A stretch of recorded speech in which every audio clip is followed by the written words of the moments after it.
Dahil marami yung mangga, naisipan kong gumawa ng mango sago. Gumawa muna ako ng gulaman. Ayan. Hiwa-hiwa ko ng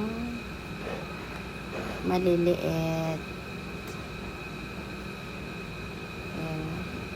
Ito na po yung gulaman na ginawa ko. Tapos nilagyan ko na yung sago na pinalambot. Nag-blender din ako ng mangga para mas kumulay. Kulay mango. At nagdagdag din ako ng nata de coco para mas marami. Dagdag ingredients.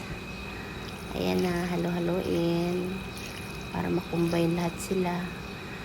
Naglagay na ako ng mangga na hiniwa. Siguro mga 5 pirasong mangga yan. Para mas marami, syempre. Mango sago nga kaya mas marami ang mango. Naglagay ako ng 2 lata na ibak para mas marami ang sabaw. Naglagay din ako ng 3 Nestle cream para mas creamy at yummy. O diba? 2 lata ng condense. Pero naglagay din ako ng 1 cup na sugar. Ayan na po, diba? Palamigin natin at kainin natin. Bye! Thank you for watching.